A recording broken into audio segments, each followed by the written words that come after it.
ਵਾਹਿਗੁਰੂ ਸਾਹਿਬ JIO. Ram ਕਲੀ ਮਹੱਲਾ ਚੌਥਾ।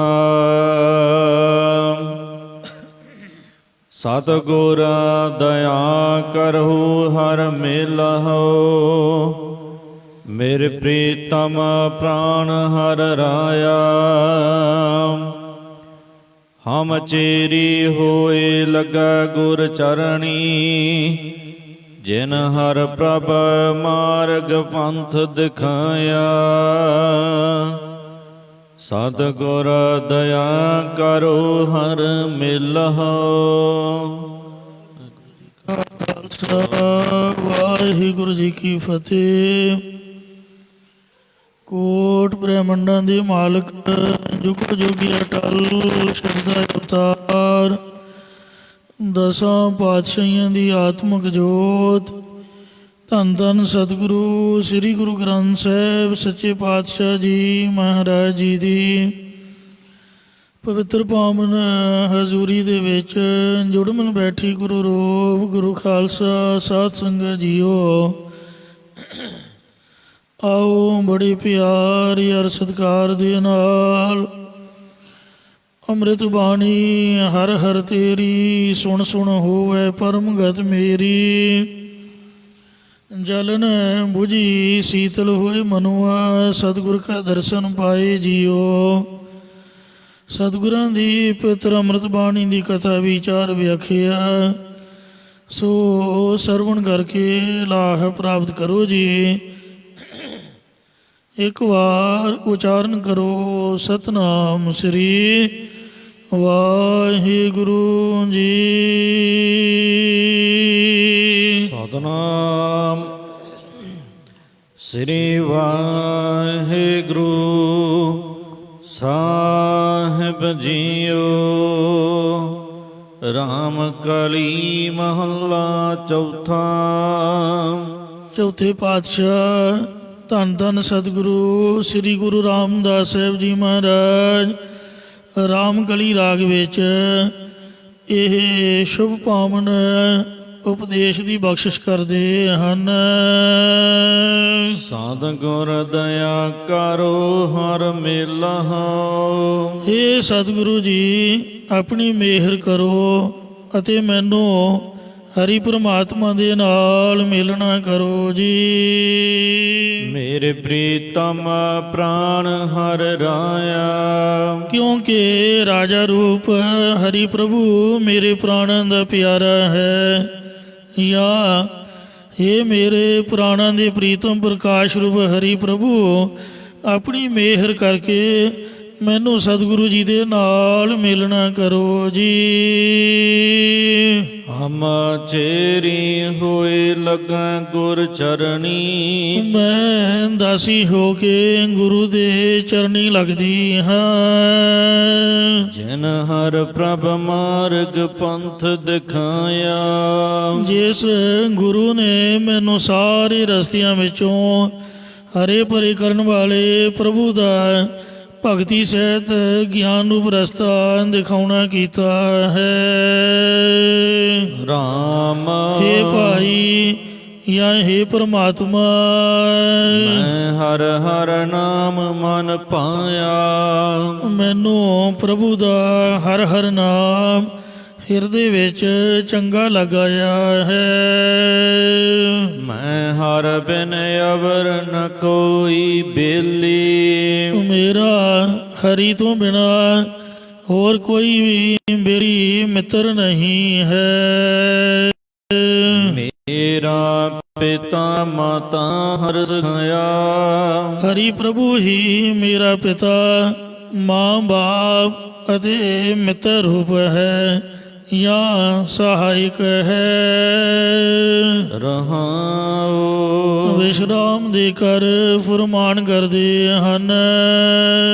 ਮੇਰੇ ਕਖਿਨ ਪ੍ਰਾਨ ਨ ਰਹਿ ਬਿਨ ਪ੍ਰੀਤਮ। ਪਿਆਰੇ ਪਰਮਾਤਮਾ, ਗੁਰੂ ਤੋਂ ਬਿਨਾ ਇੱਕ ਖਿਣ ਮਾਤਰ ਵੀ ਮੇਰੇ ਪ੍ਰਾਣ ਨਹੀਂ ਰਹਿੰਦੇ ਹਨ। ਬਿਨ ਦੇਖੇ ਮਰਹਿ ਮੇਰੀ ਮਾਇਆ, ਇਹ ਮੇਰੇ ਭਾਈ ਜਨੋ, ਪ੍ਰਭੂ ਨੂੰ ਵੇਖਣ ਤੋਂ ਬਿਨਾਂ ਮੇਰਾ ਮਰ ਜਾਣਾ ਹੁੰਦਾ ਹੈ। ਭਾਵ ਚਿੱਤ ਅਤਿਅੰਤ ਵਿਆਕੁਲ ਹੁੰਦਾ ਹੈ। ਧੰਨ ਧੰਨ ਵਡ ਭਾਗ ਗੁਰ ਸਰਣੀ ਆਏ। ਇਹ ਭਾਈ ਉਹ ਧਨਤਾ ਯੋਗ ਅਤੇ ਵੱਡੇ ਭਾਗਾਂ ਵਾਲੇ ਹਨ ਜੋ ਗੁਰਾਂ ਦੀ ਓਟ ਦੇ ਵਿੱਚ ਆਏ ਹਨ। ਹਰ ਗੁਰ ਮਿਲ ਦਰਸ਼ਨ ਪਾਇਆ, ਉਹਨਾਂ ਨੇ ਗੁਰਾਂ ਦੀ ਸ਼ਰਨ ਵਿੱਚ ਮਿਲ ਕੇ ਹਰੀ ਪ੍ਰਮਾਤਮਾ ਦਾ ਦਰਸ਼ਨ ਦੀਦਾਰ ਪਾਉਣਾ ਕੀਤਾ ਹੈ। ਮੈਂ ਅਵਰ ਨ ਕੋਈ ਸੂਝੈ ਬੂਝੈ, ਮੈਨੂੰ ਹਰੀ ਤੋਂ ਬਿਨਾ ਹੋਰ ਕੋਈ ਸੁਝਦਾ ਦਿਖਦਾ ਨਹੀਂ ਹੈ ਅਤੇ ਮੈਂ ਕਿਸੇ ਹੋਰ ਨੂੰ ਸਮਝਦਾ ਜਾਣਦਾ ਵੀ ਨਹੀਂ ਹਾਂ।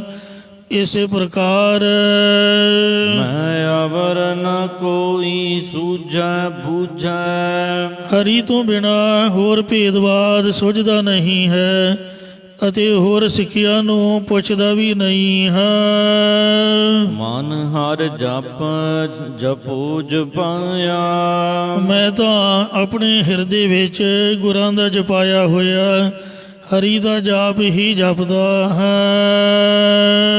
ਨਾਮ ਹੀ ਨਾ ਫਿਰ ਹੈ ਸੇ ਨਕਟੇ, ਪਰਮਾਤਮਾ ਦੇ ਨਾਮ ਤੋਂ ਹੀਣੇ ਮਨੁੱਖ ਜਸ ਰੂਪ ਨੱਕ ਤੋਂ ਕੱਟੇ ਫਿਰਦੇ ਹਨ। ਤਿੰਨ ਕਾਸ ਕਾਸ ਨੱਕ ਵਡਾਇਆ, ਤਿਨਾਂ ਨੇ ਪਰਲੋਕ ਦੇ ਵਿੱਚ ਵੀ ਘਸਾ ਘਸਾ ਕੇ ਆਪਣਾ ਜਸ ਰੂਪ ਨੱਕ ਵਡਾਉਣਾ ਕੀਤਾ ਹੈ। ਭਾਵ ਸਭ ਥਾਈਂ ਉਹਨਾਂ ਨੂੰ ਬੇਇੱਜ਼ਤ ਕੀਤਾ ਜਾਂਦਾ ਹੈ। ਮੋਕਉ ਜਗ ਜੀਵਨ ਜੀਵਾਲ ਲੈ ਸੁਆਮੀ, ਇਹ ਜਗਤ ਦੇ ਜੀਵਨ ਰੂਪ ਮਾਲਕ ਪਰਮਾਤਮਾ ਮੇਰੇ ਤਾਈਂ ਆਤਮਿਕ ਜੀਵਨ ਵਿੱਚ ਜਿਉਂਦਾ ਸਾਨੂੰ ਕਰ ਲੈਣਾ ਕਰ। ਹਿਰਦੇ ਅੰਤਰ ਨਾਮ ਵਸਾਇਆ, ਮੇਰੇ ਹਿਰਦੇ ਵਿੱਚ ਆਪਣਾ ਨਾਮ ਵਸਾਉਣਾ ਕਰ। ਨਾਨਕ ਗੁਰੂ ਗੁਰੂ ਹੈ ਪੂਰਾ, ਸਤਿਗੁਰੂ ਸਾਹਿਬ ਜੀ ਕਥਨ ਕਰਦੇ ਨੇ ਕਿ ਗੁਰੂ ਨਾਨਕ ਦੇਵ ਜੀ, ਗੁਰੂ ਅੰਗਦ ਦੇਵ ਜੀ ਅਤੇ ਗੁਰੂ ਅਮਰਦਾਸ ਜੀ ਪੂਰਨ ਗੁਰੂ ਹਨ। ਮਿਲ ਸਤਿਗੁਰ ਨਾਮ ਧਿਆਇਆ, ਤਿਨਾਂ ਸਤਿਗੁਰਾਂ ਨਾਲ ਮਿਲ ਕੇ ਤੇਰੇ ਨਾਮ ਨੂੰ ਸਿਮਰਿਆ ਜਾ ਸਕਦਾ ਹੈ। ਇਸੇ ਪ੍ਰਕਾਰ ਨਾਨਕਾ ਗੁਰੂ ਗੁਰੂ ਹੈ ਪੂਰਾ, ਉਹ ਸਾਹਿਬ ਕਹਿੰਦੇ ਕਿ ਵੱਡਿਆਂ ਤੋਂ ਵੱਡੇ ਪੂਰਨ ਜੀਵਨ ਵਾਲੇ ਹੋ ਜਾਂਦੇ ਹਨ। ਮਿਲ ਸਤਿਗੁਰ ਨਾਮ ਧਿਆਇਆ, ਜਿਨ੍ਹਾਂ ਨੇ ਸਤਿਗੁਰਾਂ ਦੇ ਨਾਲ ਮਿਲ ਕੇ ਹੇ ਵਾਹਿਗੁਰੂ ਤੇਰੇ ਨਾਮ ਨੂੰ ਧਿਆਉਣਾ ਆਰਾਧਨਾ ਕੀਤਾ ਹੈ। ਆਰਾਧਨਾ ਆਰਾਧਨਿਕ ਹਰ ਹਰ ਨਾਮ ਆਰਾਧਨਾ। ਰਾਮ ਕਲੀ ਮਹੱਲਾ ਚੌਥਾ, ਚੌਥੇ ਪਾਤਸ਼ਾਹ ਧੰਨ ਸਤਿਗੁਰੂ ਸ੍ਰੀ ਗੁਰੂ ਰਾਮਦਾਸ ਸਾਹਿਬ ਜੀ ਮਹਾਰਾਜ ਰਾਮਕਲੀ ਰਾਗ ਵਿੱਚ ਸ਼ੋਭਾਵਨ ਉਪਦੇਸ਼ ਦੀ ਬਖਸ਼ਿਸ਼ ਕਰਦੇ ਹਨ। ਸਤਿਗੁਰ ਦਾਤਾ ਵੱਡਾ ਵੱਡ ਪੁਰਖ ਹੈ, ਸਤਿਗੁਰੂ ਵੱਡਿਆਂ ਤੋਂ ਵੱਡਾ ਤੇ ਪੂਰਨ ਦਾਤਾ ਹੈ। ਇਸੇ ਪ੍ਰਕਾਰ ਸਤਿਗੁਰ ਦਾਤਾ ਵੱਡਾ ਵੱਡ ਪੁਰਖ ਹੈ, ਸਤਿਗੁਰੂ ਵੱਡੇ ਬ੍ਰਹਮਾ ਆਦਿਕਾਂ ਤੋਂ ਵੀ ਵੱਡਾ ਅਕਾਲ ਪੁਰਖ ਦਾ ਰੂਪ ਅਤੇ ਨਾਮ ਬ੍ਰਹਮ ਗਿਆਨ ਮੁਕਤੀ ਦਾ ਦਾਤਾ ਹੈ। ਜਿਤ ਮਿਲਿਆ ਹਰਿ ਉਰ ਤਾਰੇ, ਜਿਸ ਨੂੰ ਮਿਲ ਕੇ ਜੀਵ ਹਰੀ ਪਰਮਾਤਮਾ ਦੇ ਨਾਮ ਨੂੰ ਆਪਣੇ ਹਿਰਦੇ ਵਿੱਚ ਧਾਰਨ ਕਰ ਲੈਂਦਾ, ਵਸਾ ਲੈਂਦਾ ਹੈ। ਜੀ ਦਾਨ ਗੁਰ ਪੂਰਾ ਦੀਆ, ਪੂਰੇ ਗੁਰਾਂ ਨੇ ਹੀ ਜੀਵਨ ਮੁਕਤੀ ਦਾ ਦਾਨ ਦੇਣਾ ਕੀਤਾ ਹੈ। ਹਰਿ ਅੰਮ੍ਰਿਤ ਨਾਮ ਸਮਾਰੇ, ਪਰ ਅਸੀਂ ਗੁਰਾਂ ਦੁਆਰਾ ਹਰੀ ਪ੍ਰਭੂ ਦੇ ਅੰਮ੍ਰਿਤ ਰੂਪ ਨਾਮ ਨੂੰ ਯਾਦ ਕਰਦੇ ਹਾਂ। ਰਾਮ ਇਹ ਭਾਈ ਗੁਰ ਹਰ ਹਰ ਨਾਮ ਕੰਠ ਧਾਰੇ। ਗੁਰਾਂ ਨੇ ਹਰੇ ਭਰੇ ਕਰਨ ਵਾਲੇ ਹਰੀ ਪਰਮਾਤਮਾ ਦਾ ਨਾਮ ਸਾਡੇ ਗਲ ਵਿੱਚ ਧਾਰਨ ਕਰਵਾਇਆ ਹੈ। ਭਾਵ ਜਿਵੇਂ ਬਾਬਾ ਮੋਹਨ ਜੀ ਦਾ ਜਿਹੜਾ ਵਾਹਿਗੁਰੂ ਨਾਮ ਸੀ ਉਹ ਗਲੇ ਵਿੱਚ ਚੱਲਦਾ ਸੀ। ਭਾਵ ਬੈਖਰੀ ਤੋਂ ਮੱਧਮਾ ਅਵਸਥਾ ਦੇ ਵਿੱਚ ਗੁਰੂ ਸਾਹਿਬ ਨੇ ਸਾਨੂੰ ਵੀ ਪਹੁੰਚਾ ਦਿੱਤਾ ਹੈ। ਇਸੇ ਪ੍ਰਕਾਰ ਰਾਮ ਇਹ ਭਾਈ ਜਨੋ ਗੁਰ ਹਰ ਹਰ ਨਾਮ ਕੰਠ ਧਾਰੇ। ਗੁਰਾਂ ਦੁਆਰਾ ਅਸੀਂ ਹਰ ਹਰ ਨਾਮ ਆਪਣੇ ਕੰਠ ਵਿੱਚ ਧਾਰਨ ਕੀਤਾ, ਪਰੋ ਲੈਣਾ ਕੀਤਾ ਹੈ।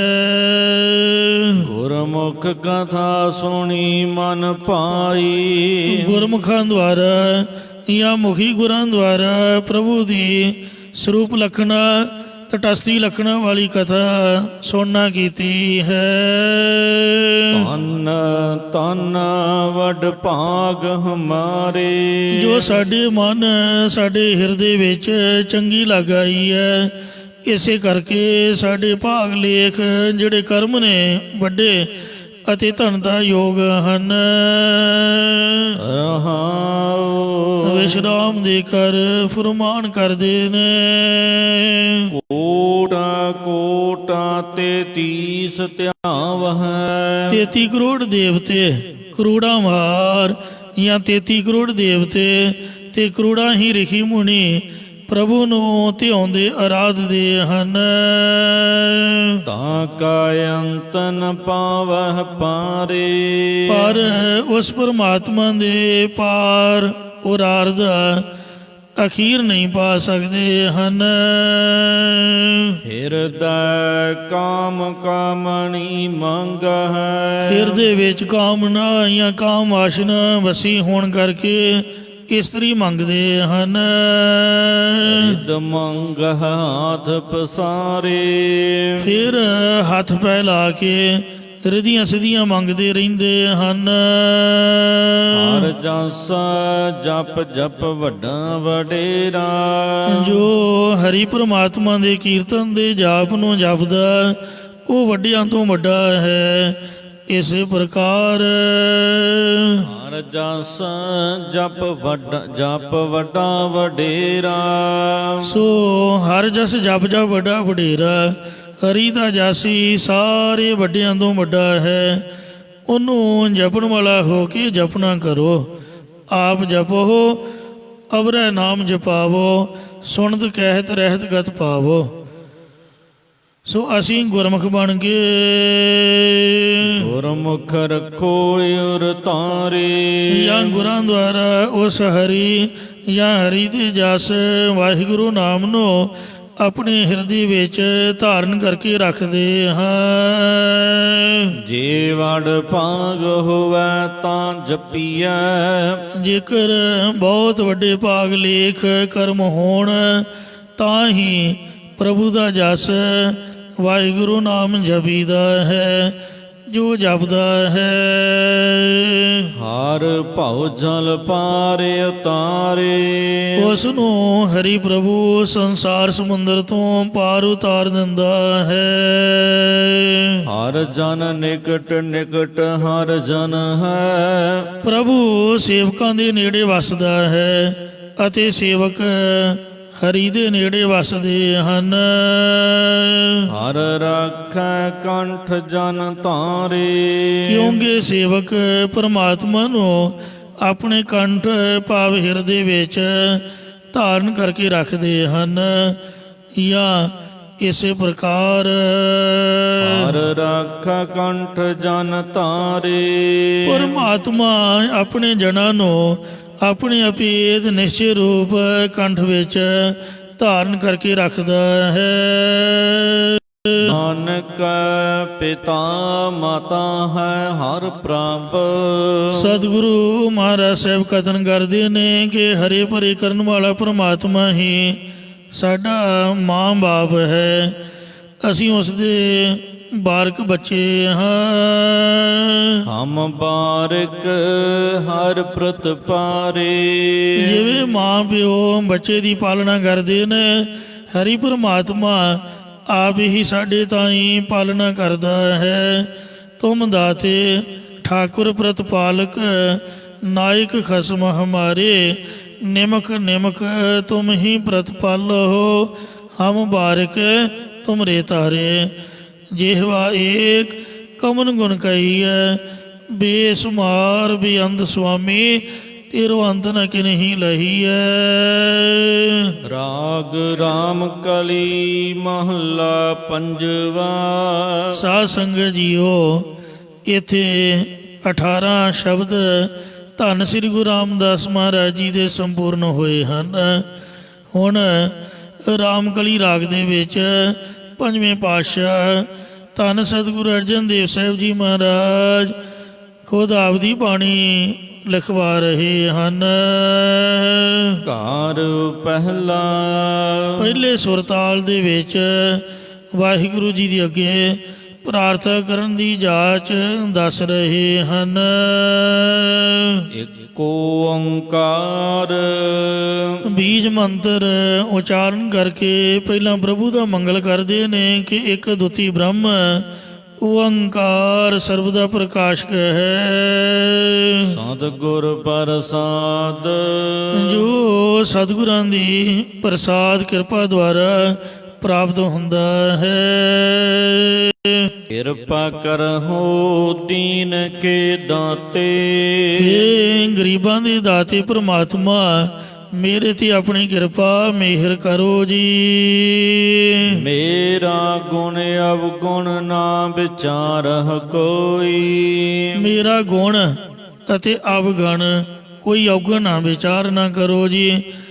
ਇਸੇ ਪ੍ਰਕਾਰ ਮੇਰਾ ਗੁਣ ਅਵਗੁਣ ਨਾ ਵਿਚਾਰਹ ਕੋਈ। ਮੇਰੇ ਵਿੱਚ ਗੁਣ ਦਾ ਕੋਈ ਹੈ ਹੀ ਨਹੀਂ ਤੇ ਅਵਗੁਣਾਂ ਦੀ ਕੋਈ ਵਿਚਾਰ ਨਾ ਕਰੋ ਜੀ। ਸਭ ਅਵਗੁਣ ਮੈਂ ਗੁਣ ਨਹੀਂ ਕੋਈ, ਕਿਉਂ ਕਰ ਕੰਤ ਮਿਲਾਵਾ ਹੋਈ।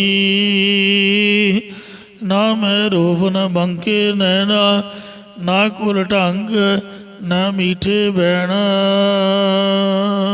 ਮਾਟੀ ਕਾ ਕਿਆ ਧੋਪੈ ਸੁਆਮੀ।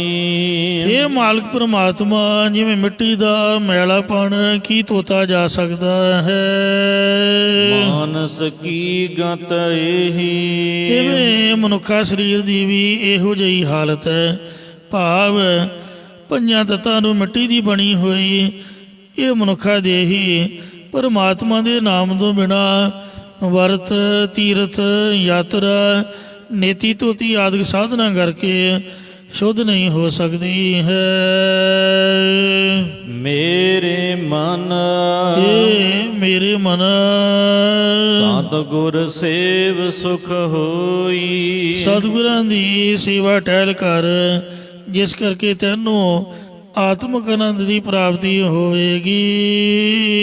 ਜੋ ਇੱਛਾ ਸੋਈ ਫਲ ਪਾਵਹੁ। ਫਿਰ ਜਿਹੜਾ ਕੁਝ ਵੀ ਇੱਛਾ ਕਰੇਗਾ ਉਹੀ ਫਲ ਤੂੰ ਪਾ ਲਵੇਂਗਾ। ਫਿਰ ਦੁਖ ਨਾ ਵਿਆਪੈ ਕੋਈ। ਫਿਰ ਕੋਈ ਵੀ ਜੰਮਣ ਮਰਨ ਆਦਿਕ ਦਾ ਦੁੱਖ ਵੀ ਤੈਨੂੰ ਕਦੀ ਨਹੀਂ ਲੱਗੇਗਾ। ਰਹਾਉ। ਵਿਸ਼ਰਾਮ ਦੇ ਕਰ ਫਰਮਾਨ ਕਰਦੇ ਨੇ। ਕਾਚੇ ਭਾਂਡੇ ਸਾਜਨ ਵਾਜੇ। ਪਰਮਾਤਮਾ ਨੇ ਇਹ ਸਰੀਰਾ ਰੂਪ ਕੱਚੇ ਭਾਂਡੇ ਯਾਨੀ ਬਰਤਨ ਰਚ ਕੇ ਅੰਗਾਂ ਪ੍ਰਤੰਗਾਂ ਦੇ ਸਹਿਤ ਨਿਵਾਜੇ ਵਡਿਆਉਣਾ ਕੀਤੇ ਹਨ। ਉੱਤੇ ਹੈ ਮਿੱਟੀ ਹੈ। ਜਿਵੇਂ ਆ ਕੁੰਬੜੇ ਚੌਂਕ ਦੇ ਵਿੱਚ ਉਹ ਬੜੀ ਮੀਨਾਕਾਰੀ ਕੀਤੀ ਹੁੰਦੀ ਹੈ। ਵੇਖ ਕੇ ਬੰਦਾ ਭੁਲੇਖੇ 'ਚ ਪੈ ਜਾਂਦਾ ਵੀ ਪਤਾ ਨਹੀਂ ਇਹ ਕਿਹੜੇ ਦੇਸ਼ 'ਚੋਂ ਆਏ ਨੇ। ਹੈ ਮਿੱਟੀ ਹੋਈ, ਉੱਤੇ ਲਿੰਬ ਪੋਜ ਕੇ ਫੁੱਲ ਬੂਟੇ ਪਾ ਕੇ ਇਸ ਤਰ੍ਹਾਂ ਦੇ ਬਣਾਏ ਹੋਣਗੇ। ਬਦੋ ਬਦੀ ਬੰਦਾ ਘਰ ਨੂੰ ਲੈ ਜਾਂਦਾ, ਪਰ ਮਾੜਾ ਜਿਹਾ ਠੋਲਾ ਲੱਗਾ ਨਹੀਂ, ਥੱਲੇ ਡਿੱਗਾ ਨਹੀਂ ਤੇ ਉਹ ਟੁੱਟਿਆ ਨਹੀਂ। ਤੋ ਇੰਜ ਵੇਖਣ ਨੂੰ ਗੋਰੀ ਚਮੜੀ ਹੈ, ਚਿੱਟੀ ਚਮੜੀ ਹੈ, ਤੇ ਪਰ ਹੈ ਕੁਛ ਨਹੀਂ ਵਿੱਚ। ਹੈ ਮਿੱਟੀ ਹੈ ਪੰਜਾਂ ਤੱਤਾਂ ਦੀ, ਚਮੜੀ ਦਾ ਪੋਚਾ ਜਿਹਾ ਲਾ ਕੇ ਸੋਹਣਾ ਬੜਾ ਸਵਾਰਿਆ ਹੋਇਆ ਹੈ। ਜੇ ਪੋਚਾ ਨਾ ਮਾਰਿਆ ਹੋਵੇ ਤੇ ਮੱਖੀਆਂ ਹੀ ਖਾ ਜਾਣ, ਘਾਹ ਹੀ ਠੁੰਗੇ ਮਾਰੀ ਜਾਣ, ਲਹੂ ਤੇ ਪਾ ਕੇ ਵਗਦੀ ਰਹੇ। ਇਹ ਵਾਹਿਗੁਰੂ ਦੀ ਕੁਦਰਤ ਹੈ। ਭਾਂਡਾ ਕੱਚਾ ਹੈ ਤੇ ਰਚ ਕੇ ਸਾਜ ਕੇ ਅੰਗਾਂ ਪ੍ਰਤੰਗਾਂ ਦੇ ਸਹਿਤ ਉੱਤੇ ਗੋਰੀ ਚਿੱਟੀ ਚਮੜੀ ਲਾ ਕੇ ਇਹਨੂੰ ਸੋਹਣਾ ਬਣਾ ਕੇ ਵਡਿਆਉਣਾ ਕੀਤਾ ਹੈ। ਬੰਦਾ ਸੈਲਫੀਆਂ ਲੈਂਦਾ ਨਹੀਂ ਥੱਕਦਾ, ਸਾਰੀ ਸਾਰੀ ਦਿਹਾੜੀ ਮਰ ਫੋਨ ਕੀ ਲੈ ਲਿਆ, ਕਮਲੇ ਹੋਏ ਪਏ ਆ। ਆਪਦੀਆਂ ਹੀ ਫੋਟੋਆਂ ਖੁਦ ਆਪ ਹੀ, ਕਦੀ ਸੱਜੇ ਕਦੀ ਖੱਬੇ, ਕਦੀ ਉੱਪਰ ਕਦੀ ਥੱਲੇ, ਕਦੀ ਬਹਿ ਕੇ ਕਦੀ ਖਲੋ ਕੇ, ਕਦੀ ਪਾਰਕ 'ਚ ਕਦੀ ਕੁਛ। ਰੱਬ ਦਾ ਨਾਮ ਕਦੀ ਵੀ ਚੇਤੇ ਨਹੀਂ ਆਉਂਦਾ। ਤੂੰ ਕਾਏ ਗਰਬੈ ਬਾਬਲੀ ਤੂੰ ਜੈਸੇ ਭਾਦੋ ਖੂਮ ਰਾਜ ਤੂੰ ਤਿਸਤੇ ਖਰੀ ਉਤਾਵਲੀ। ਮਾਰੇ ਕਹਿੰਦੇ ਭਾਦਰੋਂ ਦੇ ਮਹੀਨੇ ਖੁੰਬਾਂ ਉਗਦੀਆਂ ਇਹਨਾਂ ਨੂੰ, ਅਤੇ ਪਰ 2-4 ਦਿਨਾਂ ਹੀ ਉਹਨਾਂ ਦੀ ਜ਼ਿੰਦਗੀ ਹੁੰਦੀ ਹੈ। ਇਉਂ ਖੁੰਬਾਂ ਦੀ ਤਰ੍ਹਾਂ ਹੇ ਮੇਰੀ ਦੇਹ, ਇਹ ਤੇਰੀ ਰਚਨਾ ਪਰਮਾਤਮਾ ਨੇ ਕੀਤੀ ਹੋਈ ਹੈ। 4 ਦਿਨ ਆਪਣੀ ਨੌਬਤ ਚਲੇ ਬਜਾਏ, ਇਤਨਕ ਖਟੀਆ ਗਠੀਆ ਮਟੀਆ ਸੰਗ ਨਾ ਕਸ਼ ਲੈ ਜਾਏ। ਬਹੁਤਾ ਚਿਰ ਨਹੀਂ ਹੈ ਤੇਰੀ ਵੈਲਿਡਿਟੀ, ਥੋੜ੍ਹਾ ਚਿਰ ਹੀ ਹੈ। ਅੰਤਰ ਜੋਤ ਸਮਾਈ ਹਿਰਦੇ ਵਿੱਚ ਆਪਣੀ ਸੱਤਾ ਵਾਹਿਗੁਰੂ ਜੀ ਨੇ ਮਿਲਣਾ ਕੀਤੀ ਹੈ, ਜਿਸ ਕਰਕੇ ਇਹ ਐ ਚਮਕਾਰੇ ਮਾਰ ਰਹੀ ਹੈ। ਚਿਹਰਾ ਦਗਦਾ ਕਰਦਾ ਲਾਲ ਸੁਰਖ, ਕਿੰਨਾ ਪ੍ਰਕਾਸ਼ ਅੱਖਾਂ ਦੇ ਵਿੱਚ। ਇਹ ਪਰਮਾਤਮਾ ਦੀ ਜੋਤ ਦੀ ਕਿਰਪਾ ਹੈ। ਜਬ ਆਪਣੀ ਜੋਤ ਖਿੰਚੈ ਤੂੰ ਸੁਆਮੀ, ਤਬ ਕੋਈ ਕਰੋ ਦਿਖਾ ਬਖਿਆਨਾ। ਫਿਰ ਕੋਈ ਕਰਕੇ ਦਿਖਾਵੇ ਸਹੀ ਭਲਾ, ਕੁਛ ਵੀ ਕੁਝ ਨਹੀਂ ਹੋ ਸਕਣਾ। ਜੈਸਾ ਲਿਖਤਾ ਲਿਖਿਆ ਤੁਰ ਕਰਤਾ। ਕਰਤਾ ਪੁਰਖ ਨੇ ਧੁਰ ਤੋਂ ਜਿਹੋ ਜਿਹਾ ਲੇਖ ਲਿਖ ਦਿੱਤਾ ਹੈ। ਹਮ ਤੈਸੀ ਕਿਰਤ ਕਮਾਈ। ਅਸੀਂ ਜਾਂ ਤਮਾਮ ਜੀਵਾਂ ਨੇ ਉਹੋ ਜਿਹੀ ਕਿਰਤ ਕਮਾਉਣਾ ਕੀਤੀ ਹੈ। ਜਿਤ ਜਿਤ ਲਾਭ ਉਹ ਤਿਤ ਤਿਤ ਲੱਗਣਾ। ਜਿੱਧਰ ਪਰਮਾਤਮਾ ਲਾਉਂਦਾ ਧੁਰ ਤੋਂ ਲਿਖਿਆ ਉੱਧਰਲੇ ਪਾਸੇ ਕੋਈ ਲੱਗ ਰਿਹਾ। ਹੇ ਮਹਾਰਾਜ, ਜੇਕਰ ਹਰੀ ਆਪੇ ਹੀ ਕਰਦਾ ਕਰਾਉਂਦਾ ਹੈ ਤਾਂ ਫਿਰ ਜੀਵਾਂ ਨੂੰ ਆਉਣ ਜਾਣ ਦਾ ਦੁੱਖ ਕਿਉਂ ਪ੍ਰਾਪਤ ਹੁੰਦਾ ਹੈ? ਤਾਂ ਸਹਿ ਪੁੱਤਰ ਬਖਸ਼ਦੇ ਹਨ। ਮਨ ਤਨ ਥਾਪ ਕੀਆ ਸਭ ਆਪਣਾ। ਜੀਵਾਂ ਨੇ ਮਨ ਤਨ ਸਾਰਾ ਕੁਝ ਆਪਦਾ ਹੀ ਥਾਪਣਾ ਕੀਤਾ ਹੈ। ਮਤਲਬ ਹੈ ਤਾਂ ਪਰਮਾਤਮਾ ਨੇ ਰਚਨਾ ਕੀਤੀ ਹੈ, ਪਰ ਅਸੀਂ ਆਪ ਦਾ ਮੰਨ ਕੇ ਬੈਠ ਗਏ ਆ। ਦੁੱਖ ਦਾ ਕਾਰਨ ਇਹੀ ਹੈ, ਬਸ ਅਸੀਂ ਆਪ ਦਾ ਮੰਨੀ ਬੈਠੇ ਹਾਂ। ਇਹੋ ਆਵਨ ਜਾਣਾ। ਜਿਹੜੀ ਹੰਗਤਾ ਧਾਰਨ ਕੀਤੀ ਹੈ, ਇਹ ਹੰਗਤਾ ਹੀ ਆਉਣ ਦੇ ਜਾਣ, ਜੰਮਣ ਦੇ ਮਰਨ ਦੇ ਦੁੱਖ ਦਾ ਮੇਨ ਕਾਰਨ ਬਣੀ ਹੋਈ ਹੈ। ਜੇ ਹੰਗਤਾ ਛੱਡ ਦੇ ਫਿਰ ਤਾਂ ਪਰਮਾਤਮਾ ਹੀ ਹੈ। ਜਬ ਹਮ ਹੋਤੇ ਤਬ ਤੂੰ ਨਾਹੀ, ਅਬ ਤੂੰ ਹੀ ਮੈਂ ਨਾਹੀ। ਅਨਲ ਅਗਮ ਜੈਸੇ ਲਹਿਰ ਮਯੋਦਤ, ਜਲ ਕੇਵਲ ਜਲ ਮਾਹੀ। ਸੋ ਇਸ ਵਾਸਤੇ ਕਬੀਰ ਤੂੰ ਕਰਤਾ ਤੂੰ ਹੁਆ, ਮੁਝ ਮੇ ਰਹਾ ਨਾ ਹੋ। ਜਬ ਆਪਾ ਪਰਕਾ ਮਿਟ ਗਿਆ, ਜਤ ਦੇਖੋ ਤਦ ਤੂੰ। ਜਿੰਨਾ ਚਿਰ ਹੰਗਤਾ ਉਹਨਾਂ ਚਿਰ ਇਹ ਦੁਖੀ ਹੈ, ਜੰਮਣਾ ਮਰਨਾ ਵੀ ਉਹਨਾਂ ਚਿਰ ਹੈ।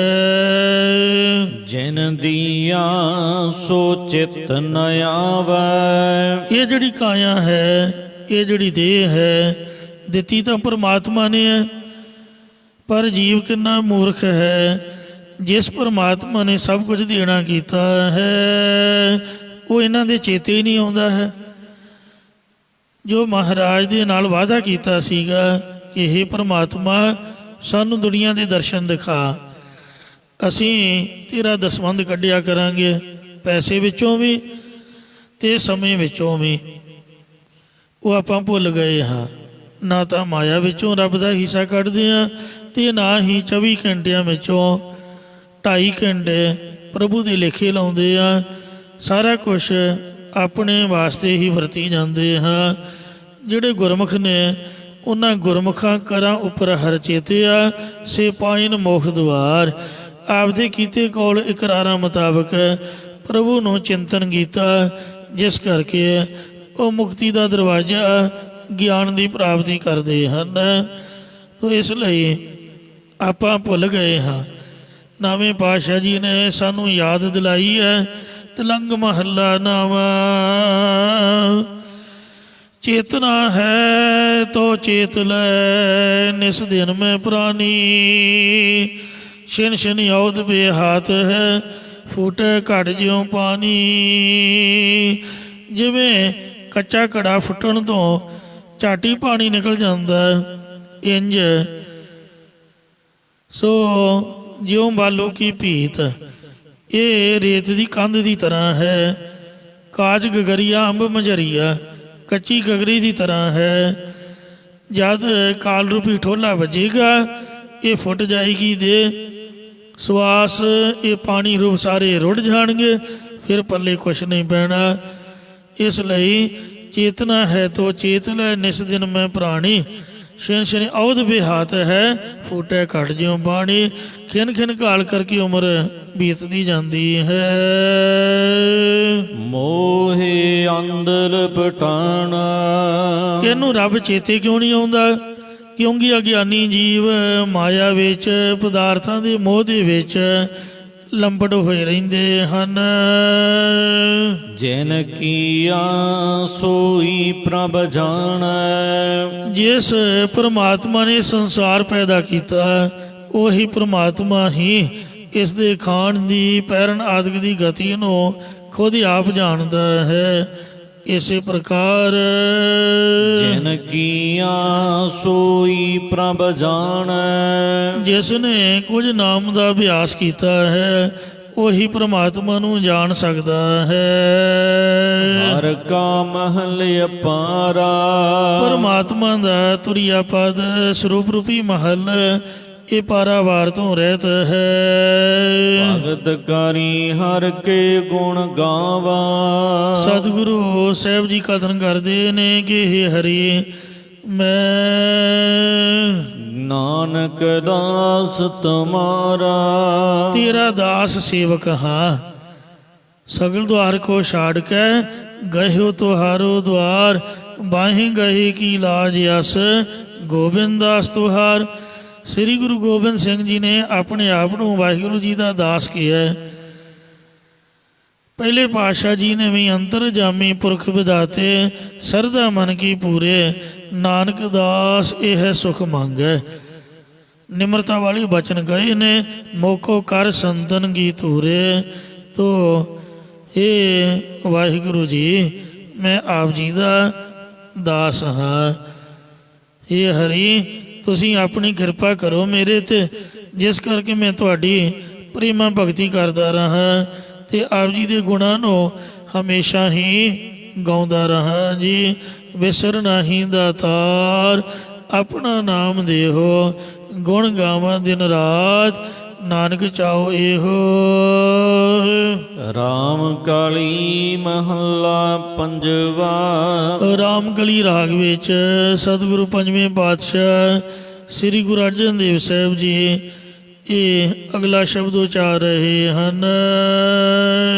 ਪਵਹੁ ਚਰਣਾ ਤਲ ਉਪਰ ਆਵਹੁ, ਇੱਕ ਲੌਜਿਕ ਹੈ ਸਾਧ ਸੰਗਤ ਜੀਓ। ਜਿਹੜੀ ਗੇਂਦ ਹੈ, ਗੇਂਦ ਉਹਨੂੰ ਜਿੰਨਾ ਵੀ ਹੇਠਾਂ ਜ਼ੋਰ ਦੀ ਪਟਕਾ ਕੇ ਮਾਰੋਗੇ, ਉਨੀ ਹੀ ਉੱਪਰ ਨੂੰ ਉੱਠੇਗੀ। ਮਤਲਬ ਜਿੰਨਾ ਉਹ ਨੀਵਾਂ ਜਾਏਗੀ, ਉਨੀ ਹੀ ਉੱਪਰ ਨੂੰ ਆਏਗੀ। ਇਸੇ ਤਰ੍ਹਾਂ ਜਿੰਨਾ ਚਿਰ ਤੇ ਇਨਸਾਨ ਜਿਉਂਦਾ ਹੈ, ਉਹਨਾਂ ਚਿਰ ਬੜਾ ਡਰਦਾ ਹੈ। ਪਾਣੀ ਦੇ ਕੰਢੇ 'ਤੇ ਖੜਾ ਸੋਚਦਾ ਰਹੂਗਾ ਕਿ ਮੈਂ ਡੁੱਬ ਨਾ ਜਾਵਾਂ, ਡੁੱਬ ਨਾ ਜਾਵਾਂ। ਬੜੇ ਯਤਨ ਕਰਦਾ ਅਤੇ ਬੜਾ ਡਰਦਾ ਰਹਿੰਦਾ ਹੈ ਜ਼ਿੰਦਗੀ ਭਰ। ਅਤੇ ਪਰ ਜਿਹੜਾ ਇੱਕ ਵਾਰ ਡੁੱਬ ਜਾਂਦਾ, ਉਹ ਮੁੜ ਕੇ ਤਰਨ ਲੱਗ ਪੈਂਦਾ, ਉਹਨੂੰ ਡਰ ਨਹੀਂ ਰਹਿੰਦਾ। ਕਹਿਣ ਦਾ ਭਾਵ ਇਹ ਹੈ ਕਿ ਜਿੰਨਾ ਚਿਰ ਬੰਦਾ ਜਿਉਂਦਾ ਹੈ, ਜਿਉਂਦਾ ਮਤਲਬ ਹੰਗਤਾ ਹੰਕਾਰ ਹੈ ਕਿ ਮੈਂ ਕੁਛ ਹਾਂ, ਉਹਨਾਂ ਚਿਰ ਤੇ ਡਰ ਬਣਿਆ ਰਹਿੰਦਾ ਹੈ। ਤੇ ਜਿਸ ਵਕਤ ਜੀਵਤ ਭਾਵ ਤੋਂ ਮਰ ਜਾਵੇ ਤਾਂ ਫਿਰ ਆਪਣੇ ਆਪ ਹੀ ਤਰਨ ਲੱਗ ਪੈਂਦਾ। ਮੁਰਦਾ ਲਾਸ਼ ਉਹੀ ਬੰਦਾ ਹੈ, ਬੰਦੇ 'ਚ ਫਰਕ ਨਹੀਂ, ਉਹੀ ਦੇਹ ਹੈ, ਕੁਝ ਵਿੱਚੋਂ ਘਟਿਆ ਨਹੀਂ ਹੈ। ਹੈਰਾਨੀ ਦੀ ਗੱਲ ਹੈ ਕਿ ਜਿੰਨਾ ਚਿਰ ਜਿਉਂਦਾ ਸੀ ਉਹਨਾਂ ਚਿਰ ਤਾਂ ਡੁੱਬਦਾ ਸੀਗਾ, ਜਦੋਂ ਮਰ ਗਿਆ ਉਦੋਂ ਉਹੀ ਦੇਹ ਤਰਨ ਲੱਗ ਪੈਂਦੀ ਹੈ। ਕਿੰਨੀ ਹੈਰਾਨੀ ਦੀ ਬਾਤ ਹੈ। ਇਸੇ ਪ੍ਰਕਾਰ ਜਿਹੜਾ ਕੋਈ ਆਪਦੇ ਆਪ ਨੂੰ ਡੁਬੋ ਲੈਂਦਾ ਹੈ, ਮਤਲਬ ਹੰਕਾਰ ਨੂੰ ਖਤਮ ਕਰ ਦਿੰਦਾ ਹੈ, ਫਿਰ ਉਹ ਸੰਸਾਰ ਸਮੁੰਦਰ ਤੋਂ ਤਰ ਜਾਂਦਾ ਹੈ, ਤਰਨ ਲੱਗ ਪੈਂਦਾ। ਜੇ ਕੋ ਡੁੱਬੈ ਫਿਰ ਹੋਵੇ ਸਾਰ। ਡੁੱਬੇ ਬੰਦੇ ਦੀ ਸੰਭਾਲ ਹੁੰਦੀ ਹੈ। ਤੋ ਜਿਹੜਾ ਆਪਦੇ ਆਪ ਨੂੰ ਤਰਿਆ ਮੰਨਦਾ ਹੰਕਾਰ ਦੇ ਵਿੱਚ, ਉਹਦੀ ਸੰਭਾਲ ਨਹੀਂ ਹੁੰਦੀ। ਤੇ ਉੱਚਾ ਚੜ੍ਹੈ ਸੋ ਪਵੈ ਭੁਆਲਾ। ਜਿੰਨਾ ਬੰਦਾ ਚੁਬਾਰੇ ਚੜ੍ਹਿਆ ਸੋਚੇ ਕਿ ਮੈਂ ਚੁਬਾਰੇ ਚੜ੍ਹਿਆ ਹੋਇਆ, ਜਿੰਦਾਬਾਦ ਜਿੰਦਾਬਾਦ, ਮੈਂ ਬਹੁਤ ਉੱਚਾ ਹਾਂ। ਸਾਧ ਸੰਗਤ ਜੀਓ, ਜਿੰਨੀ ਵੀ ਉੱਚੀ ਜਗ੍ਹਾ ਤੋਂ ਡਿੱਗੇਗਾ ਉਨੀ ਸੱਟ ਉਹਨੂੰ ਜ਼ਿਆਦਾ ਲੱਗੇਗੀ। ਤੋ ਇਸ ਵਾਸਤੇ ਉੱਚਾ ਚੜ੍ਹੈ ਸੋ ਪਵੈ ਭੁਆਲਾ, ਧਰਨ ਪੜੈ ਤਿਸ ਲੱਗੈ ਨਾ ਕਾਲਾ। ਤੋ ਜਿਹੜੇ ਆਪਦੇ ਆਪ ਨੂੰ ਡੁੱਬਿਆ ਮੰਨਦੇ ਨੇ, ਨੀਵੇਂ ਮੰਨਦੇ ਨੇ, ਤੁਸੀਂ ਮਿੱਟੀ ਦਾ ਦ੍ਰਿਸ਼ਟਾਂਤ ਵੇਖੋ। ਧੰਨ ਬਾਬਾ ਫਰੀਦ ਸਾਹਿਬ ਜੀ ਨੇ ਖਾਕ ਦੀ ਸਿਫਤ ਕਰਦਿਆਂ ਹੋਇਆਂ ਇੱਕ ਲੌਜਿਕ ਦਿਆ ਹੈ। ਜਿਹੜੇ ਕਲਾਕਾਰ ਹੁੰਦੇ ਨੇ, ਸੰਤ ਹੁੰਦੇ ਨੇ, ਕਵੀ ਹੁੰਦੇ ਨੇ, ਲੇਖਕ ਹੁੰਦੇ ਨੇ, ਮਹਾਂਪੁਰਖ ਗੁਰੂ ਪੀਰ ਹੁੰਦੇ ਨੇ, ਉਹ ਹਰੇਕ ਚੀਜ਼ ਦਾ ਲੌਜਿਕ ਲੈਂਦੇ ਨੇ, ਉਹਦਾ ਸਿਧਾਂਤ, ਉਹਦਾ ਭਾਵ ਅਰਥ ਲੈਂਦੇ ਨੇ। ਬਾਬਾ ਫਰੀਦ ਸਾਹਿਬ ਜੀ ਨੇ ਮਿੱਟੀ ਦੀ ਸਿਫਤ ਕਰਦਿਆਂ ਇੱਕ ਲੌਜਿਕ ਦਿੱਤਾ ਹੈ। ਕਹਿੰਦੇ ਫਰੀਦਾ ਖਾਕ ਨਾ ਨਿੰਦੀ ਹੈ, ਖਾਕੂ ਜੇੜ ਨਾ ਕੋਏ, ਜੀਵ ਦੀਆਂ ਪੈਰਾਂ ਤਲੇ ਮੋਇਆਂ ਉੱਪਰ ਹੋਏ। ਮਿੱਟੀ ਨੂੰ ਆਪਾਂ ਬਹੁਤ ਬੁਰਾ ਮੰਨਦੇ ਹਾਂ। ਵੇਖੋ ਕਿਤੇ ਮਜਾਲ ਹੈ ਸਾਡੇ ਘਰ ਵਿੱਚ ਮਿੱਟੀ ਆ ਜਾਏ ਪੱਥਰਾਂ ਦੇ ਨਾਲ। ਅੱਜ ਕੱਲ੍ਹ ਤਾਂ ਕੰਧਾਂ ਦੇ ਵੀ ਟਾਇਲਾਂ ਲਾਉਣ ਲੱਗ ਪਏ, ਛੱਤਾਂ ਦੇ ਉੱਪਰ ਵੀ, ਚਾਰ ਚੁਫੇਰੇ ਵੀ ਮਿੱਟੀ ਕਿਤੇ ਅੰਦਰ ਆ ਨਾ ਜਾਏ। ਪਰ ਹੈਰਾਨੀ ਦੀ ਗੱਲ ਹੈ, ਪਤਾ ਨਹੀਂ ਆ ਕਿੱਥੋਂ ਜਾਂਦੀ ਹੈ। ਜਿੰਨਾ ਮਰਜ਼ੀ ਬਚ ਬਚਾ ਰੱਖੋ, ਪਤਾ ਨਹੀਂ ਗਰਦ ਚੜ੍ਹ ਕਿਵੇਂ ਜਾਂਦੀ ਹੈ। ਕਿੰਨੀ ਹੈਰਾਨੀ ਦੀ ਗੱਲ ਹੈ ਪੈਰਾਂ ਦੇ ਵਿੱਚ। ਤੇ ਮੈਂ ਵੇਖਿਆ ਵੀ ਕਈ ਵਾਰ ਅੱਖਾਂ ਦੇ ਭਰਵੱਟੇ ਭਰੇ ਹੋਣਗੇ, ਮੋਟਰਸਾਈਕਲ 'ਤੇ ਚੜ੍ਹ ਜਾਓ ਸਹੀ, ਮੂੰਹ ਸਿਰ ਬੱਗਾ ਹੋ ਜਾਂਦਾ, ਪੱਗ ਦੇ ਉੱਪਰ ਚੜ੍ਹ ਜਾਂਦੀ ਹੈ, ਕੇਸਾਂ ਦੇ ਵਿੱਚ ਜੇ ਨੰਗੇ ਹੋਣ ਉਹਨਾਂ 'ਚ ਪੈਚ ਪੂ ਜਾਂਦੀ ਹੈ, ਪੱਗ ਬੰਨੀ ਦੋਵੇਂ ਹੀ ਪੈ ਜਾਂਦੀ ਹੈ। ਕਿੰਨੀ ਹੈਰਾਨੀ ਦੀ ਗੱਲ ਹੈ ਥੱਲੇ ਹੈ।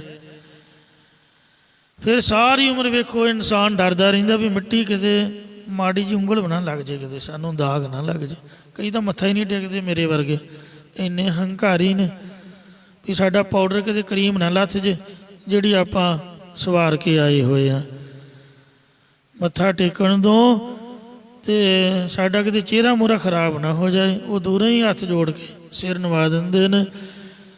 ਇੰਨਾ ਬਚ ਬਚਾ ਰੱਖਦੇ, ਪਰ ਫਿਰ ਵੀ ਕਿਤੇ ਨਾ ਕਿਤੇ ਮਿੱਟੀ ਲੱਗ ਹੀ ਜਾਂਦੀ ਹੈ, ਜਿੰਨਾ ਮਰਜ਼ੀ ਬਚ ਕੇ ਰਹੋ।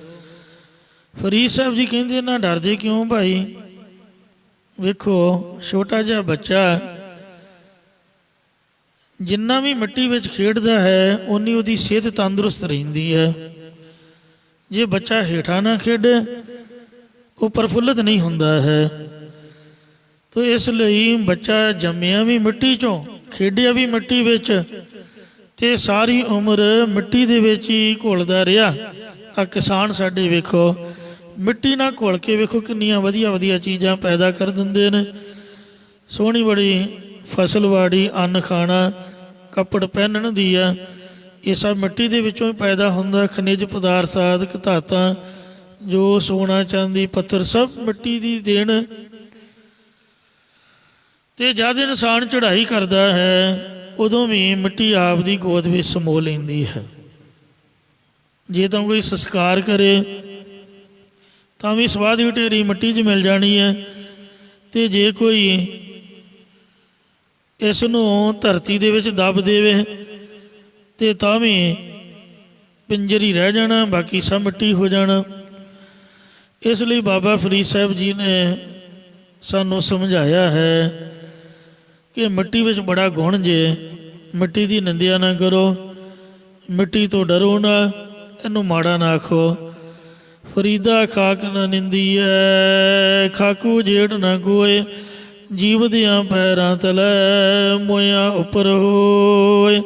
ਕਹਿੰਦੇ ਮਿੱਟੀ ਜਿੱਡਾ ਵੱਡਾ ਦੁਨੀਆ 'ਚ ਹੋਰ ਕੋਈ ਨਹੀਂ, ਜਿਉਂਦਿਆਂ ਇਨਸਾਨ ਦੇ ਪੈਰਾਂ ਹੇਠ ਰਹਿੰਦੀ ਹੈ, ਮਰਿਆਂ ਤੋਂ ਉੱਪਰ ਆ ਜਾਂਦੀ ਹੈ।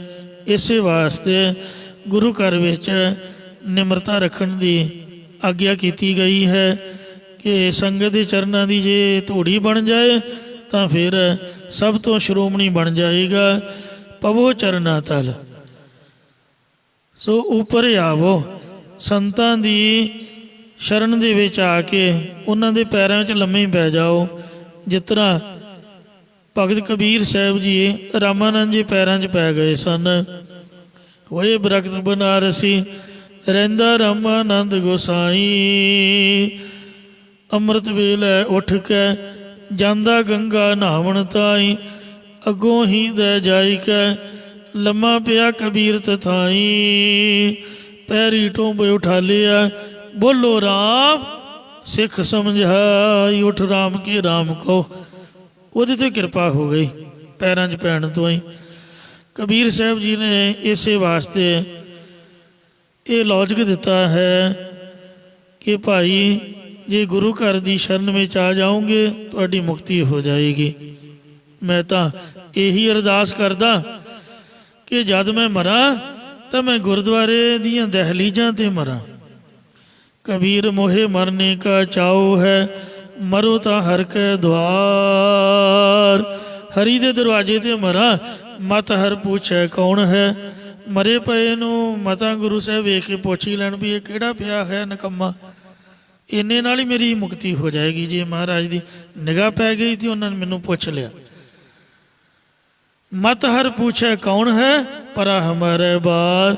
ਇਸ ਲਈ ਸੋ ਇਹੋ ਜਿਹੀ ਟਹਿਲ ਕਮਾਓ ਕਿ ਚਰਨਾਂ ਦੇ ਹੇਠਾਂ ਵਿੱਚ ਪੈਣਾ ਕਰੋ, ਭਾਵ ਨਿਮਰਤਾ ਧਾਰਨ ਕਰੋ, ਜਿਸ ਕਰਕੇ ਸਭ ਤੋਂ ਤੁਸੀਂ ਉੱਪਰ ਆ ਜਾਵੋਗੇ। ਭਾਵ ਲੋਕ ਪਰਲੋਕ 'ਚ ਤੁਹਾਡਾ ਜਸ ਮਹਿਮਾ ਹੋਏਗੀ। ਜਿਵੇਂ ਧੰਨ ਗੁਰੂ ਰਾਮਦਾਸ ਸਾਹਿਬ ਜੀ ਨੇ ਬੌਲੀ ਸਾਹਿਬ ਦੀ ਸੇਵਾ ਕਰਦਿਆਂ ਟੋਕਰੀ ਢੋਈ, ਕਾਰ ਸੇਵਾ ਆਪਦੇ ਸੀਸ ਦੇ ਉੱਪਰ ਚੁੱਕ ਕੇ ਕਿੰਨੀ ਹੇਠਾਂ ਤੋਂ ਉੱਪਰ ਲਿਆ ਕੇ ਬਾਹਰ ਕੱਢਦੇ ਰਹੇ। ਅਤੇ ਗੁਰੂ ਅਮਰਦਾਸ ਜੀ ਨੇ ਉਹਨਾਂ ਨੂੰ ਗੁਰਤਾ ਗੱਦੀ ਦੇ ਕੇ ਸ਼ਹਿਨਸ਼ਾਹ ਬਣਾ ਦਿੱਤਾ। ਅੱਜ ਵੀ ਉਹਨਾਂ ਦੇ ਪਾਵਨ ਸੀਸ 'ਤੇ 1.5 ਲੱਖ ਦਾ ਤਾਂ ਇਕੱਲਾ ਚੰਦੂਆ ਹੀ ਹੋਏਗਾ। ਕਿੰਨਾ ਸੋਹਣੇ ਝੂਮਰ ਨੇ 7-7 8-8 ਸੋਨੇ ਦੇ। ਉਹ ਧੰਨ ਗੁਰੂ ਰਾਮਦਾਸ ਮਹਾਰਾਜ ਜੀ ਦੇ ਉੱਪਰ ਝੁੱਲ ਰਹੇ ਹਨ। ਸੋਨੇ ਦੇ ਮੰਦਰ ਬਣੇ ਹੋਏ ਨੇ, ਬੇਅੰਤ ਸੰਗਤਾਂ ਨਤਮਸਤਕ ਹੋ ਰਹੀਆਂ ਹਨ। ਇਸ ਲਈ ਜੇ ਨਿਮਰਤਾ ਧਾਰੋਗੇ ਤਾਂ ਤੁਹਾਡੇ 'ਤੇ ਵੀ ਜਿੰਨੀ ਨਿਮਰਤਾ ਹੋਊਗੀ ਉਨੀ ਕਿਰਪਾ ਹੋ ਜਾਏਗੀ। ਐਸੀ ਸੇਵਕ ਮਾਂ ਬਹੁ। ਸੇਵ ਦਾ ਮਤਲਬ ਹੈ ਨੀਵਾਂ ਹੋਣਾ। ਜਿਸ ਤਰ੍ਹਾਂ ਜ਼ਿਮੀਂਦਾਰ ਲੋਹਾਰ ਕੋਲ ਜਾ ਕੇ ਕਹਿੰਦੇ ਲੈ ਭਾਈ ਮੇਰੇ ਹਲ ਦੀ ਸੇਵਾ ਕਰ ਦੇ। ਸੇਵਾ ਦਾ ਮਤਲਬ ਇਹਨੂੰ ਚੰਡ ਦੇ। ਇਹ ਪੈਲੀ ਨਹੀਂ ਪਾਉਂਦਾ, ਉੱਪਰ ਉੱਪਰ ਜਾਂਦਾ ਹੈ ਮਾਰ ਕੇ ਥੋੜੇ ਗਰਮ ਦੇ ਕਰਮ, ਇਹਨੂੰ ਗਰਮ ਕਰਕੇ ਲੋਹੇ ਨੂੰ ਇਹਨੂੰ ਸੇਵਾ ਕਰਦੇ ਦੀ, ਇਹਨੂੰ ਨੀਵਾਂ ਕਰ ਦੇ ਤਾਂ ਕਿ ਚੰਗਾ ਬਣ ਜਾਏ। ਇਉਂ ਸੇਵ ਦਾ ਮਤਲਬ ਹੈ ਚੰਡਿਆ ਜਾਣਾ। ਘੜੀਆ ਸ਼ਬਦ ਸੱਚੀ ਟਕਸਾਲ, ਨੀਵਾਂ ਹੋਣਾ। ਜੇ ਨੀਵੇਂ ਹੋ ਕੇ ਸੇਵਾ ਕਰੋਗੇ ਟਹਿਲ ਮਹਿਲ ਤਾਕੋ ਮਿਲੈ, ਜਾਕੋ ਸਾਧ ਕਿਰਪਾਲ, ਸਾਧੂ ਸੰਗਤ ਤੋਂ ਬਸੈ, ਜੋ ਆਪਣ ਹੋਏ ਦਿਆਲ। ਤਾਂ ਲੋਕ ਪਰਲੋਕ ਦੇ ਵਿੱਚ ਤੁਹਾਡਾ ਜਸ ਹੋਵੇਗਾ। ਸੋ ਸਿੰਘ ਸਾਹਿਬ ਗਿਆਨੀ ਕੁਲਵੰਤ ਸਿੰਘ ਜੀ ਸੱਚਖੰਡ ਹਜੂਰ ਸਾਹਿਬ ਵਾਲੇ, ਸੋ ਬੜੀ ਨਿਮਰਤਾ, ਬੜੇ ਪਿਆਰ ਵਾਲਾ ਉਹਨਾਂ ਦਾ ਸੁਭਾਅ। ਗੁਰੂ ਸਾਹਿਬ ਨੇ ਕਿੰਨੇ ਸਾਲ ਹੋ ਗਏ, 30 ਸਾਲ ਦੇ ਕਰੀਬ ਆਪਦੇ ਦਰ ਦੀ ਸੇਵਾ ਵਿੱਚ ਲਾਇਆ ਹੋਇਆ। ਲੰਗਰ ਸਾਹਿਬ ਵਾਲੇ ਮਹਾਂਪੁਰਖ ਸੰਤ ਬਾਬਾ ਬਲਵਿੰਦਰ ਸਿੰਘ ਸਾਹਿਬ ਜੀ। ਸੋ ਕਿੰਨੀ ਚੜ੍ਹਦੀ ਕਲਾ ਹੈ।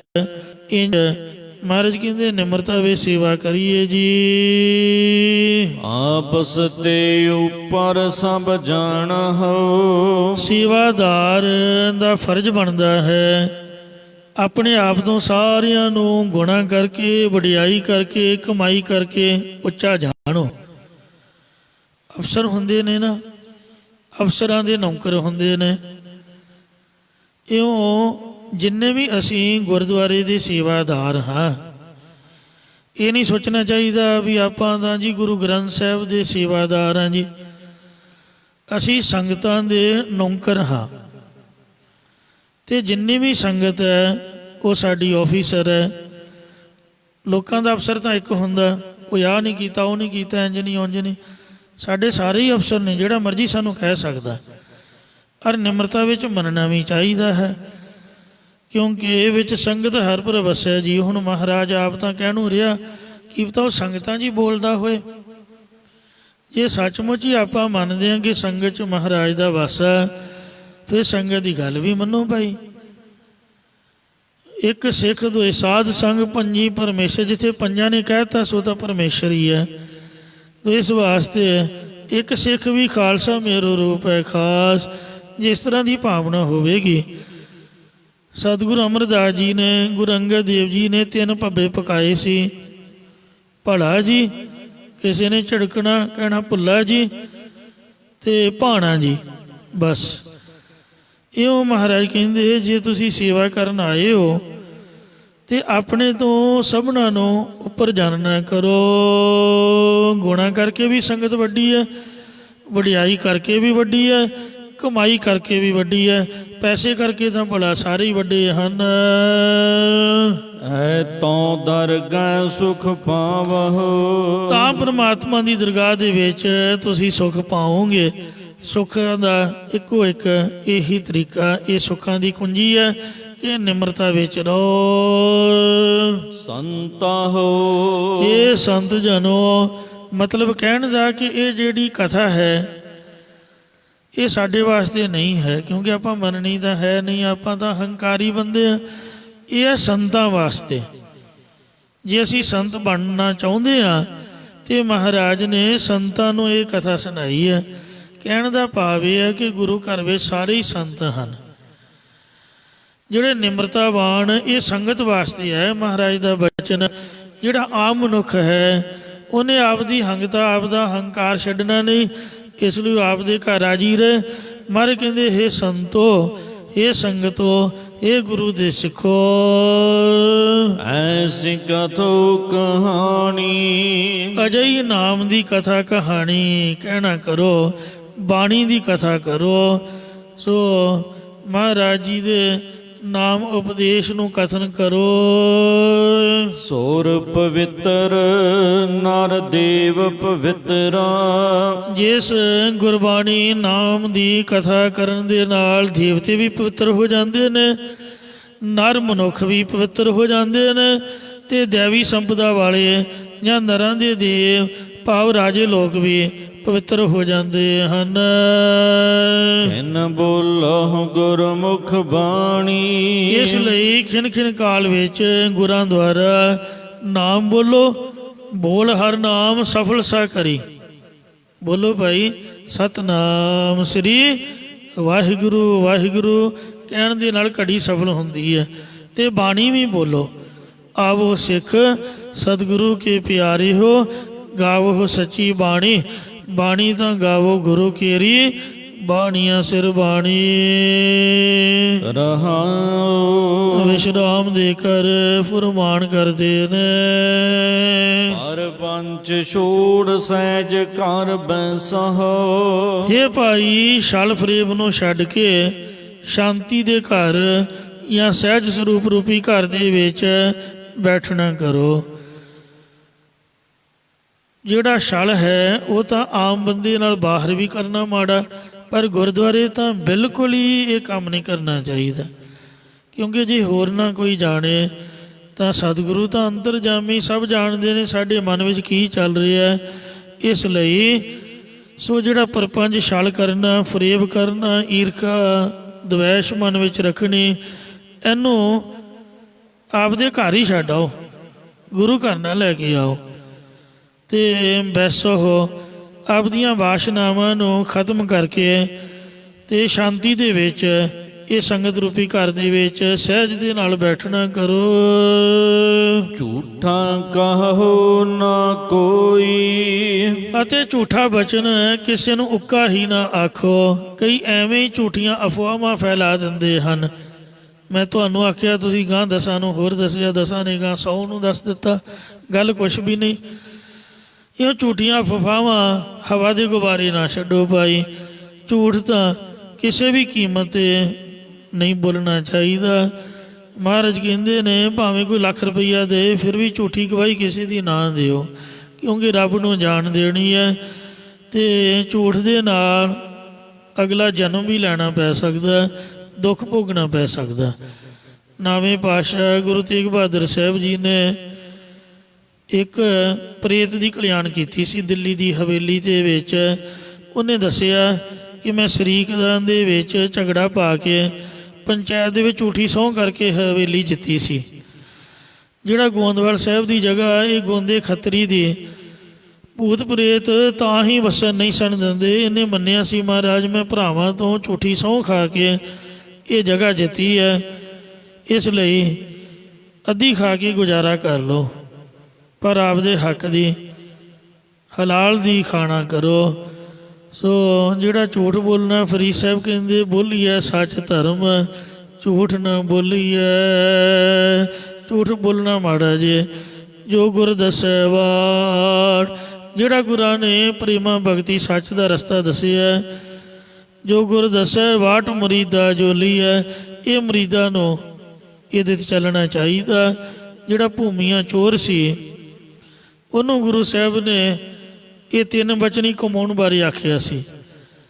ਮਹਾਰਾਜ ਨੇ ਆਖਿਆ ਝੂਠ ਨਾ ਬੋਲੀ, ਕਹਿੰਦਾ ਜੀ 7 ਬਚਨ, ਗਰੀਬ ਮਾਰ ਨਾ ਕਰੀ ਜਾਂ ਨਾ ਹੋਣ ਦੇਈ, ਅਤੇ ਲੋੜ ਖਾ ਕੇ ਹਰਾਮ ਨਾ ਕਰੀ। ਉਹ 3 ਬਚਨ ਹੀ ਉਹਨੂੰ ਉਤਾਰ ਗਏ ਸਨ। ਇਸ ਲਈ ਕੂੜ ਬੋਲ ਮੁਰਦਾਰ ਖਾਏ। ਅੱਜ ਕੱਲ੍ਹ ਮੈਂ ਵੇਖਿਆ ਵੀ ਚੱਲਦਾ ਹੀ ਝੂਠ ਹੈ, ਸੱਚ ਬੋਲ ਕੇ ਗੁਜ਼ਾਰਾ ਹੀ ਨਹੀਂ। ਆ ਜਿੰਨੇ ਮੋਬਾਇਲ ਫੋਨਾਂ ਦੀ ਵਰਤੋਂ ਹੈ ਸਭ ਝੂਠ ਹੀ ਹੈ, ਅਤੇ ਜੇ ਨਾ ਬੋਲੋ ਫਿਰ ਬੰਦਾ ਇਹੋ ਜਿਹਾ ਸੋ ਫਸਦਾ ਕਿ ਨਿਕਲ ਨਹੀਂ ਸਕਦਾ। ਤੋ ਹੁੰਦਾ ਕਿਤੇ, ਬੋਲੀ ਜਾਂਦਾ ਮੈਂ ਕਿਤੇ ਤੁਰਿਆ ਫਿਰਦਾ ਹਾਂ। ਤੋ ਇਸ ਵਾਸਤੇ ਇਹ ਗੁਰੇਜ਼ ਕਰਨਾ ਚਾਹੀਦਾ ਜਿਹਦਾ ਮਤਲਬ ਹੀ ਕੋਈ ਨਹੀਂ, ਜਿਹਦਾ ਲਾਭ ਹੀ ਕੋਈ ਨਹੀਂ ਹੈ, ਜਾਂ ਜਿਹਦੇ ਝੂਠ ਬੋਲਣ ਤੋਂ ਕਿਸੇ ਦਾ ਨੁਕਸਾਨ ਹੁੰਦਾ ਹੈ। ਮਹਾਰਾਜ ਸੱਚੇ ਪਾਤਸ਼ਾਹ ਕਹਿੰਦੇ ਭਾਈ ਉਹਦੇ ਤੋਂ ਗੁਰੇਜ਼ ਕਰੋ। ਕੂੜ ਬੋਲ ਮੁਰਦਾਰ ਖਾਏ। ਹੁਣ ਮੈਂ ਕਹਿੰਦਾ ਵੀ ਮੈਂ ਮਾਸ ਨਹੀਂ ਖਾਂਦਾ, ਪਰ ਖਾਂਦਾ ਕਿਉਂ ਨਹੀਂ? ਝੂਠ ਤਾਂ ਬੋਲਦਾ ਹੀ ਆ। ਕਹਿੰਦੇ ਭਲਿਆ ਮਾਨਸਾ ਜੋ ਝੂਠ ਬੋਲਣਾ ਇਹੀ ਮੀਟ ਮੁਰਗਾ ਮਾਸ ਖਾਣਾ ਹੈ, ਨੌਨ ਵੈਜ। ਤੁਸੀਂ ਵੈਜੀਟੇਰੀਅਨ ਨਹੀਂ ਅਖਵਾ ਸਕਦੇ ਜੇ ਝੂਠ ਨਹੀਂ ਤਿਆਗਦੇ। ਜਿਹਨੇ ਝੂਠ ਬੋਲਿਆ ਉਹਨੇ ਸਾਰੇ ਨੌਨ ਵੈਜ ਖਾਣੇ ਖਾ ਲਏ। ਕੂੜ ਬੋਲ ਮੁਰਦਾਰ ਖਾਏ, ਮੁਰਦਾ ਖਾ ਲਿਆ। ਜਿਸ ਤਰ੍ਹਾਂ ਇੱਲ ਮੁਰਦੇ 'ਤੇ ਆ ਕੇ ਬੈਠਦੀ ਹੈ, ਫਿਰਦੀ ਫਿਰਦੀ ਦਹਿ ਦਿਸਾ ਜਲ ਪਰਬਤ ਬਨ ਰਾਏ, ਜਿੱਥੇ ਡਿੱਠਾ ਮਿਰਤ ਕੋ ਇੱਲ ਬੈਠੀ ਆਏ। ਵੇਖਿਆ ਵੀ ਇਹਦੇ ਨਾਲ ਮੈਨੂੰ ਬੜਾ ਲਾਭ ਮਿਲਣਾ, ਉਸੇ ਵਕਤ ਹੀ ਘੁੰਮ ਜਾਣਾ, ਫਿਰ ਜਾਣਾ ਝੂਠ ਬੋਲ ਕੇ। ਮਾਰੇ ਕਹਿੰਦੇ ਕੂੜ ਬੋਲ ਮੁਰਦਾਰ ਖਾਏ, ਅਵਰੀ ਨੂੰ ਸਮਝਾਵਣ ਜਾਏ, ਮੁੱਠਾ ਆਪ ਮੁਹਾਏ ਸਾਥ ਨਾਨਕ ਐਸਾ ਆਗੂ ਆਪੈ। ਇਹੋ ਜਿਹੇ ਦੁਨੀਆ ਦੇ ਜਥੇਦਾਰ, ਧਰਮ ਦੇ ਠੇਕੇਦਾਰ ਇਹੋ ਜਿਹੇ ਆਗੂ ਬਣੇ ਹੋਏ ਨੇ, ਕਿਸੇ 'ਤੇ ਵਿਸ਼ਵਾਸ ਹੀ ਨਹੀਂ ਹੈ। ਆਪਾਂ ਲੱਖਾਂ ਰੁਪਈਏ ਵਕੀਲਾਂ ਨੂੰ ਰੋੜਦੇ ਹਾਂ, ਕੋਰਟ ਕਚਹਿਰੀਆਂ ਵਿੱਚ ਟਾਈਪਿਸਟਾਂ ਨੂੰ ਦਿੰਦੇ ਹਾਂ। ਕਾਰਨ ਕੀ ਹੈ? ਵੀ ਬੰਦੇ ਦੀ ਜ਼ੁਬਾਨ 'ਤੇ ਵਿਸ਼ਵਾਸ ਨਹੀਂ ਹੈ। ਪਤਾ ਨਹੀਂ ਅੱਜ ਹੁਣ ਉਹਨੇ ਆਖਿਆ, ਕੱਲ੍ਹ ਨੂੰ ਕੀ ਤਾਂ ਮੁੱਕਰ ਹੀ ਜਾਏ। ਇਸ ਲਈ ਕਹਿੰਦੇ ਭਾਈ ਕਾਗਜ਼ 'ਤੇ ਲਿਖ ਦਿਓ। ਸਰਕਾਰਾਂ ਨੂੰ ਵੇਖੋ ਕਿੰਨੇ ਕਿੰਨੇ ਮਹਿੰਗੇ ਕਾਗਜ਼ ਖਰੀਦੀ ਦੇ। ਇਹੀ ਗੱਲ ਹੈ, ਝੂਠ ਚੱਲਦਾ ਇੱਕ ਦੂਜੇ ਤੋਂ ਡਰ ਦੇ ਨਾਲ, ਅਤੇ ਪੈਸਾ ਖਰਚਣਾ ਹੀ ਪੈਂਦਾ ਹੈ। ਜੇ ਬੰਦੇ ਦਾ ਵਿਸ਼ਵਾਸ ਹੋਵੇ, ਪੁਰਾਣੇ ਸਿੱਖ ਮੁਸਲਮਾਨ ਭਾਵੇਂ ਗੋਰੇ ਕਿੰਨਾ ਮਰਜੀ ਬੁਰਾ ਕਹਿੰਦੇ ਤੇ ਇਹਨਾਂ ਦਾ ਨੁਕਸਾਨ ਕਰਦੇ, ਪਰ ਕੋਰਟ ਕਚਹਿਰੀਆਂ ਵਿੱਚ 100 ਬੰਦਾ ਇੱਕ ਪਾਸੇ ਖੜਾ ਹੋਵੇ, ਸਿੱਖ ਇੱਕ ਪਾਸੇ ਗਵਾਹੀ ਦੇ ਦਿੰਦਾ। ਸਿੱਖ ਦਾ ਵਚਨ ਸੱਚਾ ਮੰਨਿਆ ਜਾਂਦਾ ਸੀ ਕਿ ਗੁਰੂ ਗੋਬਿੰਦ ਸਿੰਘ ਦਾ ਸਿੱਖ ਕਿਤੇ ਝੂਠ ਨਹੀਂ ਬੋਲਦਾ। ਪਰ ਹੁਣ ਜੰਮਦੇ ਬੱਚੇ ਹੀ ਪਤਾ ਨਹੀਂ ਝੂਠ ਕਿੱਥੋਂ ਸਿੱਖ ਲੈਂਦੇ ਹਨ। ਸੋ ਮਹਾਰਾਜ ਕਹਿੰਦੇ ਨੇ, ਕੂੜ ਬੋਲ ਮੁਰਦਾਰ ਖਾਏ, ਅਵਰੀ ਨੂੰ ਸਮਝਾਵਣ ਜਾਏ, ਮੁੱਠਾ ਆਪ ਮੁਹਾਏ ਸਾਥੇ, ਨਾਨਕ ਐਸਾ ਆਗੂ ਜਾਪੈ। ਸੋ ਕੂੜ ਫਿਰੇ ਪ੍ਰਧਾਨ ਮੇ ਲਾ ਲਓ, ਇਹੋ ਜਿਹੇ ਦੁਨੀਆ ਦੇ ਆਗੂ ਹਨ, ਇਹਨਾਂ ਤੋਂ ਬਚਣਾ ਚਾਹੀਦਾ। ਜੇ ਆਪਾਂ ਹੰਕਾਰ ਕਰੀਏ, ਲਓ ਇਹ ਵੀ ਗੱਲ ਕਰਦੇ ਹਾਂ ਵੀ ਮੈਂ ਝੂਠ ਨਹੀਂ ਬੋਲਦਾ, ਆਪਾਂ ਸੱਚ ਬੋਲਦੇ ਹਾਂ। ਪਰ ਸਾਧ ਸੰਗਤ ਜੀਓ, ਗੁਰੂ ਸਾਹਿਬ ਦੇ ਕਹਿਣ ਦਾ ਮਤਲਬ ਕੀ ਹੈ? ਮਹਾਰਾਜ ਨੇ ਝੂਠ ਛੱਡਣ ਦਾ ਮਤਲਬ ਇਹ ਕੱਢਿਆ ਹੈ, ਇਹ ਨਹੀਂ ਵੀ ਝੂਠ ਬੋਲਣਾ ਹੀ ਝੂਠ ਹੈ। ਜੇ ਆਪਾਂ ਨਾ ਵੀ ਬੋਲੀਏ, ਸੱਚ ਬੋਲੀ ਜਾਈਏ, ਤਾਂ ਵੀ ਗੁਰੂ ਮਹਾਰਾਜ ਦੇ ਦਰ 'ਤੇ ਪ੍ਰਵਾਨ ਨਹੀਂ ਹਾਂ। ਕਿਉਂ? ਕਿਉਂਕਿ ਜਿੱਥੋਂ ਤੱਕ ਮੈਨੂੰ ਸਮਝ ਆਈ ਉਹ ਇਹ ਹੈ, ਜੋ ਗੁਰੂ ਸਾਹਿਬ ਜੀ ਕਹਿਣਾ ਚਾਹੁੰਦੇ ਨੇ, ਗੁਰਬਾਣੀ ਤੋਂ ਬਗੈਰ ਜੋ ਵੀ ਆਪਾਂ ਬੋਲਦੇ ਸਭ ਝੂਠ ਹੀ ਹੈ। ਗੱਜ ਕੇ ਆਖੋ ਸਤਿਨਾਮ ਸ੍ਰੀ ਵਾਹਿਗੁਰੂ। ਜੇ ਨਹੀਂ ਝੂਠ ਤਾਂ ਦੱਸੋ। ਸਰੀਰ ਵੀ ਝੂਠ ਹੀ ਹੈ।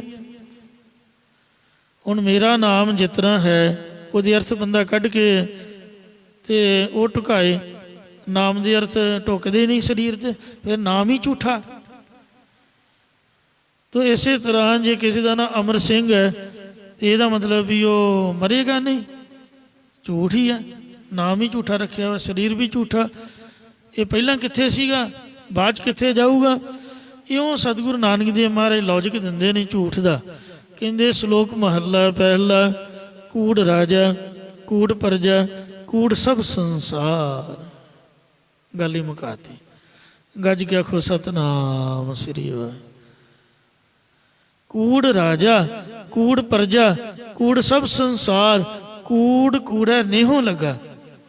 ਗੱਲ ਤਾਂ ਲਗਾਵ ਦੀ ਹੈ, ਪ੍ਰੇਮ ਦੀ ਹੈ। ਜੇ ਆਪਾਂ ਸੱਚ ਨਾਲ ਜੁੜ ਜਾਵਾਂਗੇ, ਬਾਣੀ ਨਾਲ ਜੁੜਾਂਗੇ ਤੇ ਆਪਣੇ ਆਪ ਹੀ ਸੱਚੇ ਬਣ ਜਾਵਾਂਗੇ।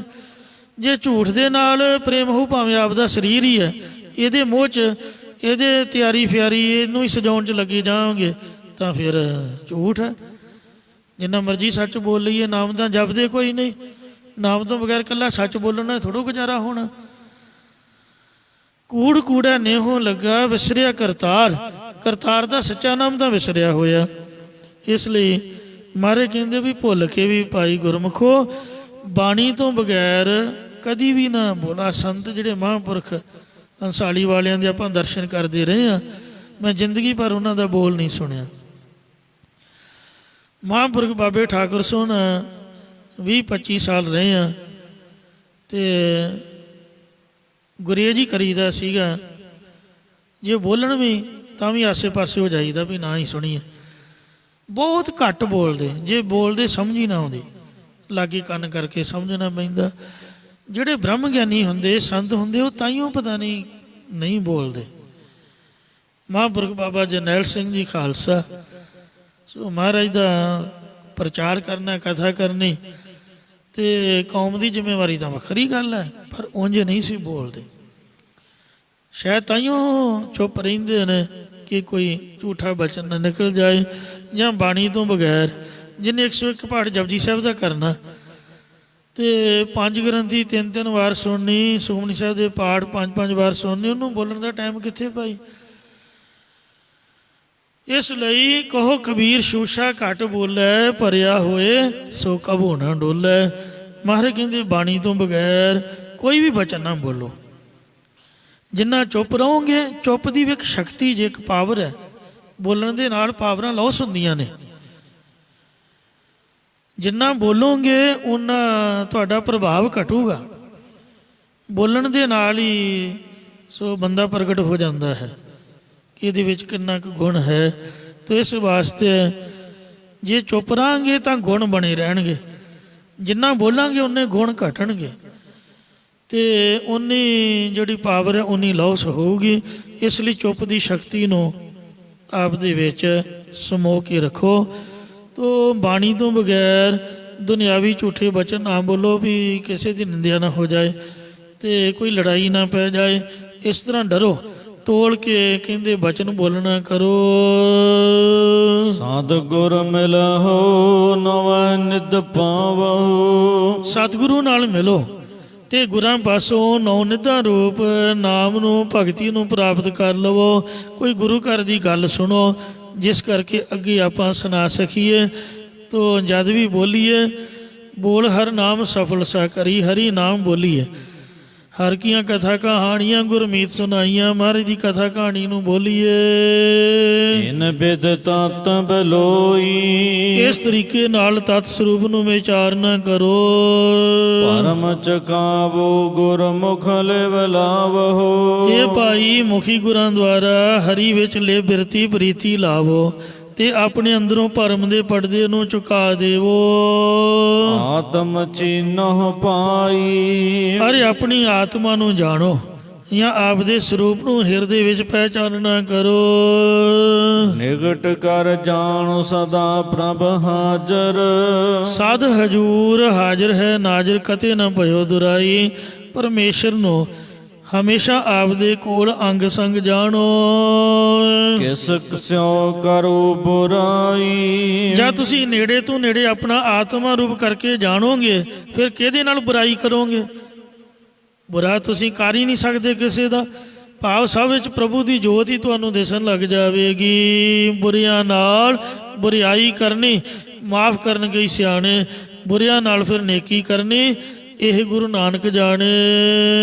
ਸਤਿਗੁਰ ਮਿਲਿਆ ਮਾਰਗ ਮੁਕਤਾ। ਸਭ ਤੋਂ ਪਹਿਲਾਂ ਗੁਰਦੁਆਰੇ ਆਵੋ, ਸਤਿਗੁਰਾਂ ਦੇ ਨਾਲ ਮਿਲੋ। ਮਹਾਰਾਜ ਨਾਲ ਮਿਲਣ ਕਰਕੇ ਮੁਕਤੀ ਦਾ ਗਿਆਨ ਰੂਪੀ ਰਸਤਾ ਪ੍ਰਾਪਤ ਹੁੰਦਾ ਹੈ। ਸਹਿਜੇ ਮਿਲੇ ਸੁਆਮੀ। ਅਤੇ ਸੁਭਾਵਕ ਹੀ ਮਾਲਕ ਪਰਮਾਤਮਾ ਜੀ ਮਿਲ ਪੈਂਦੇ ਹਨ। ਤਨ ਤਨ ਸੇ ਜਾਨ ਜਿਨ ਕਲ ਮੈਂ ਹਰ ਪਾਇਆ।